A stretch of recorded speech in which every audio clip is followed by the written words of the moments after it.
नमस्कार दोस्तों, चलिए आपका study class education YouTube channel में आपका स्वागत है। आज के वीडियो में हम बात करेंगे भारत और तालिबान के आर्थिक संबंधों के बारे में और कौन सी डील हुई आज हम इस वीडियो में देखेंगे।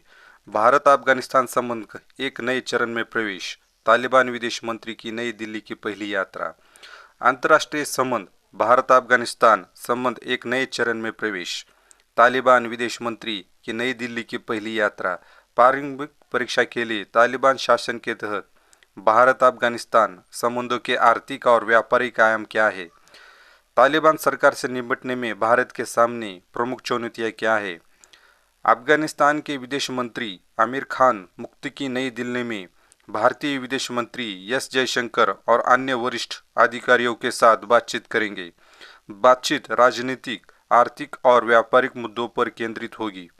एक महत्वपूर्ण कदम है क्योंकि भारत जिसने 2021 में अमेरिका की वापसी और तालिबान के सत्ते में लौटने के बाद काबुल में अपने दूतावास बंद कर दिया था। तालिबान सरकार को अधिकार रूप से मान्यता न देने के बावजूद समिति राजनीतिक और मानवीय माध्यमों से अफगानिस्तान के साथ धीरे धीरे फिर से जुड़ रहे हैं। पृष्ठभूमि क्या है इसकी? भारत और अफगानिस्तान के बीच पारंपरिक रूप से मैत्रीपूर्ण और सांस्कृतिक रूप से समृद्ध संबंध रहे।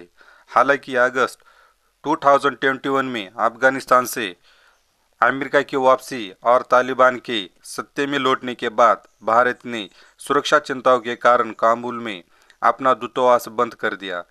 2022 में नई दिल्ली ने मानवीय सहायता, चिकित्सा सहायता और व्यापार सहायता की सुविधा के लिए सावधानीपूर्वक एक तकनीकी मिशन फिर से खोल दिया, जिसे तालिबान शासन को आधिकारिक मान्यता दिए बिना एक सीमित राजनीतिक वापसी हुई। यात्रा का उद्देश्य द्विपक्षीय सहयोग और राजनीतिक जुड़ाव को बढ़ाना, व्यापार आदान प्रदान और अफगान सूखे मेवे के निर्यात का विस्तार करना, स्वास्थ्य सेवा सहयोग और कॉन्सुलर सेवा पर चर्चा करना, बंदरगाह सुविधा और क्षेत्रीय संपर्क के अवसरों की खोज करना। भारत के विदेश मंत्रालय ने पुष्टि की कि विदेश मंत्री जयशंकर और वरिष्ठ अधिकारी मुत्तकी के साथ राजनीतिक, आर्थिक और व्यापार मुद्दों पर चर्चा करेंगे। यात्रा का महत्व क्या है? राजनीतिक और कूटनीतिक आयाम क्या है? प्रमुख बिंदु। यह यात्रा भारत तालिबान संबंधों में एक स्थायी नरमी का प्रतीक है। तालिबान सरकार को मान्यता न देने के बावजूद भारत अपने क्षेत्रीय हितों की रक्षा के लिए व्यावहारिक रूप से संलग्न है। संयुक्त राष्ट्र सुरक्षा परिषद समिति ने तालिबान के विदेश मंत्री आमिर खान मुत्तकी पर यात्रा प्रतिबंध अस्थायी रूप से हटा दिया, जिससे यह यात्रा संभव हो सकी। ये वैधता और मान्यता के लिए क्षेत्रीय शक्तियों का तक तालिबान की बढ़ती पहुंच को दर्शाता है। दूसरा जो कारण है, आर्थिक और व्यापारिक आयाम। अफगानिस्तान का लक्ष्य भारतीय बाजार और चाबहार, ईरान जैसे बंदरगाह तक विविधता लाना और पाकिस्तान पर निर्भरता कम करना। भारतीय मानवीय सहायता, गेहूं, दवाई और कोविड-19 टीके प्रदान करना जारी रखे हुए। सूखे मेवे, केसर और खनिजों के व्यापार में वृद्धि से अफगानिस्तान की संघर्षरत अर्थव्यवस्था को मदद मिल सकती है। क्षेत्रीय और सामरिक आयाम। यह यात्रा मॉस्को में भारत, पाकिस्तान, ईरान। क्षेत्रीय और सामरिक आयाम। यह मात्रा मॉस्को में भारत, पाकिस्तान, ईरान, चीन और मध्य एशिया देशों द्वारा आयोजित एक क्षेत्रीय सम्मेलन के बाद हो रही है, जिसमें प्रतिभागियों से विदेशी सैन्य ठिकानों का विरोध किया था। उनका परोक्ष रूप से अमेरिकी उपस्थिति की ओर इशारा था। भारत की भागीदारी का उद्देश्य क्षेत्रीय स्थिरता बनाए रखना और आतंकवाद तथा मादक पदार्थों की तस्करी जैसे खतरों का मुकाबला करना। यह वार्ता भारत को अफगानिस्तान में सलमा बांध और काबुल संसद भवन जैसे विकास परियोजना की सुरक्षा करने में मदद करती है। अगला जो पड़ाव है अंतर्राष्ट्रीय संदर्भ का। रूस एकमात्र देश ऐसा है जिसने तालिबान सरकार को आधिकारिक तौर पर मान्यता दी है, जबकि चीन, ईरान और पाकिस्तान उसके साथ कार्यकारी संबंध बनाए हुए। भारत का सतर्क दृष्टिकोण औपचारिक मान्यता के बिना कार्यात्मक जुड़ाव की नीति को दर्शाता है। यह यात्रा तालिबान की अपने पारंपरिक सहयोगियों से परे व्यापक राजकीय स्वीकृति की इच्छा को इंगित करती है।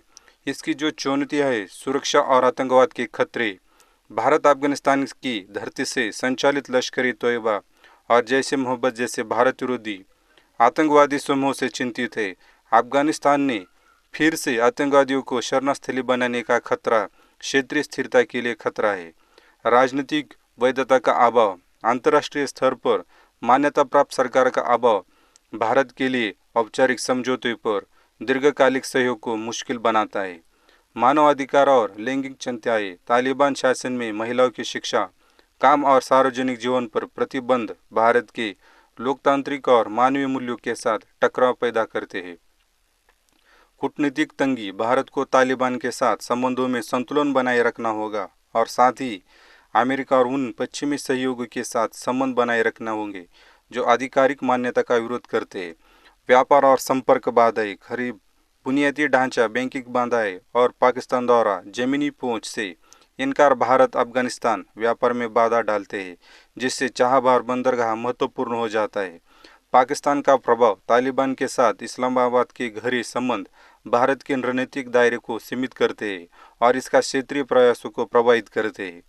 भारतीय निवेश का अनिश्चित भविष्य, भारत की $3 बिलियन की परियोजना जैसे सलमा बांध और काबुल संसद अफगानिस्तान की राजनीतिक और सुरक्षा अस्थिरता के कारण जोखिम का सामना कर रही है। भारत का दृष्टिकोण है व्यवहारिक और सतर्क सहभागिता। भारत तालिबान सरकार को आधिकारिक रूप से मान्यता दिया बिना रणनीतिक हितों की रक्षा के लिए समिति सहभागिता बनाए रखता है। मानवीय सहायता, कमजोर अफगान आबादी को खाद्य सुरक्षा सहायता और आवश्यक आपूर्ति प्रदान करता है। स्वास्थ्य और शिक्षा सहायता, विशेष रूप से भारत में अफगान छात्रों के लिए स्वास्थ्य सेवा सहायता और शैक्षिक अवसर प्रदान करता है। क्षेत्रीय वार्ता में भागीदारी, स्थिरता को बढ़ावा देने और भारत में चरमपंथ के फैलाव को रोकने के लिए क्षेत्रीय मंचों में भाग लेता है। जन केंद्रित फोकस उन पहलू को प्राथमिकता देता है जो सीधे अफगान नागरिकों को लाभित करता है। सद्भावना और मानवीय विश्वसनीयता को मजबूत करता है। आगे बढ़ने का रास्ता, संबंध का क्रमिक विस्तार, भारत तालिबान से राजनीतिक दूरी बनाए रखते हुए आर्थिक और मानवीय सहायता बढ़ा सकता है। क्षेत्रीय सहयोग को मजबूत करे, स्थिरता को बढ़ावा देने और सुरक्षा खतरों का मुकाबला करने के लिए ईरान, मध्य एशिया और रूस के साथ सहयोग करे। संयुक्त राष्ट्र मध्यस्थता जुड़ाव, शासन, मानवाधिकार और जवाबदेही मुद्दे को समन्वित करने के लिए संयुक्त राष्ट्र के माध्यम से जुड़े। सशर्त सामान्यीकरण, पूर्ण राजनीतिक सामान्यीकरण तालिबान के अंतर्राष्ट्रीय मानदंडों, लैंगिक अधिकार और समावेशी शासन के पालन पर निर्भर होना चाहिए। विकास परियोजना की रक्षा करें, निरंतरता और दीर्घकालीन प्रभाव सुनिश्चित करने के लिए बुनियादी ढांचे, शिक्षा और ऊर्जा परियोजना में भारत के निवेश की रक्षा करें। जन केंद्रित पहलू में बढ़ावा दे, सद्भावनाओं को मजबूत करने के लिए स्वास्थ्य, शिक्षा और खाद्य सुरक्षा जैसे अफगान नागरिकों को सीधे लाभान्वित करने वाले कार्यक्रम पर ध्यान केंद्रित करें। सुरक्षा जोखिम की निगरानी करें, आतंकवाद और मादक पदार्थों की तस्करी के खिलाफ सतर्कता बनाए रखें। यह सुनिश्चित करते हुए कि अफगानिस्तान भारत विरोधी गतिविधियों का अड्डा न बने। निष्कर्ष क्या है इसका?